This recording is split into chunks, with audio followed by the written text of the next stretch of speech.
कि मोहन भागवत जी या नरेंद्र मोदी जी का सपना अगर ये 10 बार भी जन्म ले तो ये लोग पूरा नहीं कर सकते, क्योंकि इनके पास विजन नहीं है, कोई प्लानिंग नहीं है।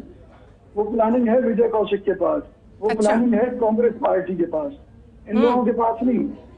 ये कहते हैं अखंड भारत का सपना, यानी कि अभी तक मोदी जी खंडित भारत पर राज कर रहे हैं और भारत को वो खंडित मानते हैं, और मोहन भागवत भी यही करते हैं। दूसरी बात, मोहन भागवत जी की भाजपा में इतनी स्वीकार्यता क्यों है, उनका आदर मान सम्मान क्यों है, उसका भी खुलासा उन्होंने कर दिया कि वो जानवरों के डॉक्टर हैं, इसलिए वो बीजेपी में इतने ज्यादा लोकप्रिय हैं।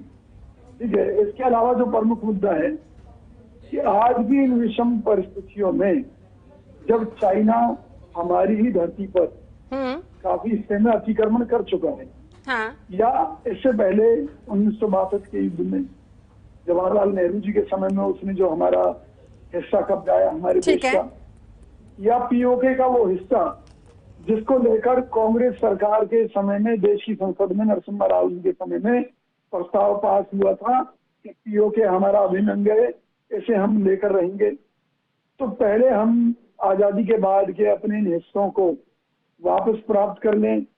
हम चाइना को अपना दुश्मन मानते हैं, दूसरी तरफ हम उसके साथ व्यापार घाटा बढ़ाते जा रहे हैं जो कि $100 अरब को क्रॉस कर चुका है। इसके अलावा उसकी अगुवाई में एशियन बैंक से हमने बड़े मोटे कर्जे ले रखे हैं। तो एक तरफ हम दुश्मनों को मजबूत कर रहे हैं, दूसरी तरफ हम कह रहे हैं हम दुश्मनों को जवाब देंगे। कैसे जवाब देंगे? कौशिक साहब मुस्कुरा तो रहे हैं, लेकिन देखिए बीजेपी की प्लानिंग है आपको कराची में बैठाकर बिरयानी खिलाने की। शिल्पा जी, मोदी जी जैसे एक व्यक्ति से पूछा गया कि भाई आप अमेरिका बनाने का दावा कर रहे हैं देश को, तो आप अमेरिका कैसे बनाएंगे? तो मोदी रूपी उस व्यक्ति ने कहा कि भाई मैं अमेरिका के ऊपर हमला बोल दूंगा। तो उससे पूछा गया भाई उससे क्या होगा? क्या अगर हम हार गए तब भी हम अमेरिका का पार्ट बन जाएंगे, अगर हम जीत गए तब भी जो है हम अमेरिका कहलाएंगे।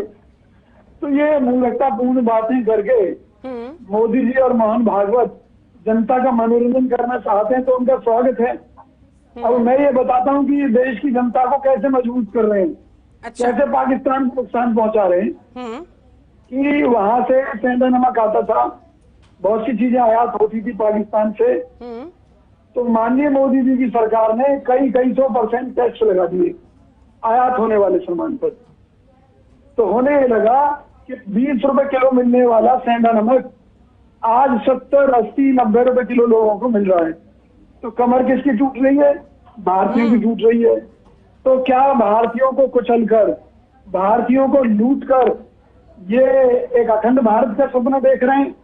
फिर इन भाजपा के लोगों को मालूम होना चाहिए, मोदी जी और मोहन भागवत को मालूम होना चाहिए कि अखंड भारत का निर्माण तलवार की नोक पर हुआ था, ताकत के दम पर हुआ था। ये अगर भगवान ने नक्शा खींच कर भी भेज दिया था कि भाई ये अखंड भारत होगा, जो एरिया हम जीतते चले गए हम उसके मालिक बनते चले गए। तो ये ना जाने कौन से अखंड भारत की बात कर रहे हैं, कौन सा अखंड भारत बनाना चाहते हैं। देश की जनता का पेट नहीं भर पा रहे। 80 करोड़ लोग इनके 5 किलो गेहूं पर जिंदा हैं, जो सरकारी 5 किलो गेहूं पर जिंदा लोग हैं। क्या लड़ाई लड़ेंगे? बात करते हैं अखंड भारत की। मोहन भागवत जी आरएसएस में हैं, उनको खुशी मनानी चाहिए, क्योंकि अगर वो बीजेपी में होते तो मोदी जी उनको जबरदस्ती रिटायर कर दिए होते अब तक। अच्छा। दूसरी बात ना, मोहन भागवत जी को कुछ मालूम है अखंड भारत ना मोदी जी को मालूम है। बस दुकान चला रखी है।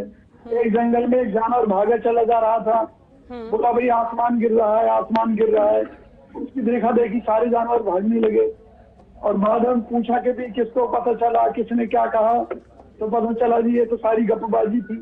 तो मुख्य बात यह है कि हमारे देश में आप ये देखिए 140 करोड़ की आबादी, जिनमें से 80 करोड़ लोग सरकार के 5 किलो गेहूं पर जिंदा हैं। किसी हॉस्पिटल में चले जाइए, हर जगह लाखों करोड़ों लोगों की लाइनें लगी हुई हैं।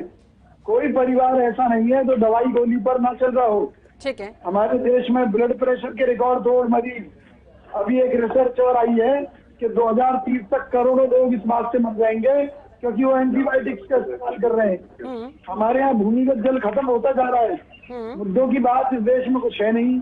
अखंड भारत मैंने कहा तलवार की नोक पर बना था, किसी माई के हाथ में दम हो तो मेरी बात का जवाब दे दे।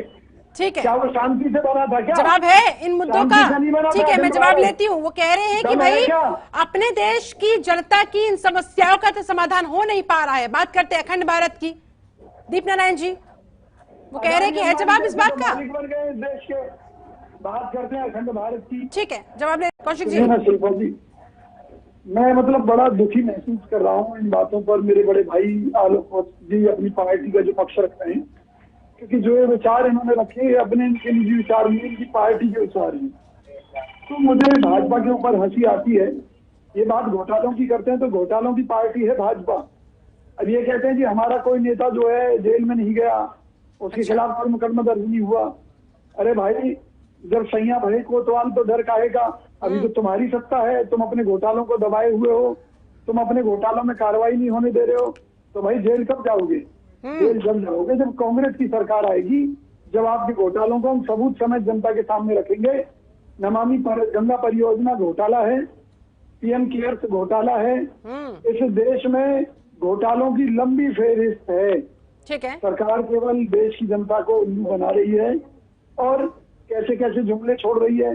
ठीक है, आपको लगता है कि सब सिर्फ 2024 के मद्देनजर जुमले और शिकूफे छोड़ने का काम सरकार की तरफ से हो रहा है, होना जाना कुछ नहीं है? चलिए ठीक है, मेरे पास ठीक है विजय कौशिक जी, फाइनल कमेंट जब आपका कि भाई ये तो देश की अखंडता की बात कर रहे हैं, तब भी आपको दिक्कत हो रही है। खुश होना चाहिए आपको। तो मैं ये कहना चाहता हूँ माननीय मोदी जी देश की जनता को बेवकूफ बना रहे हैं।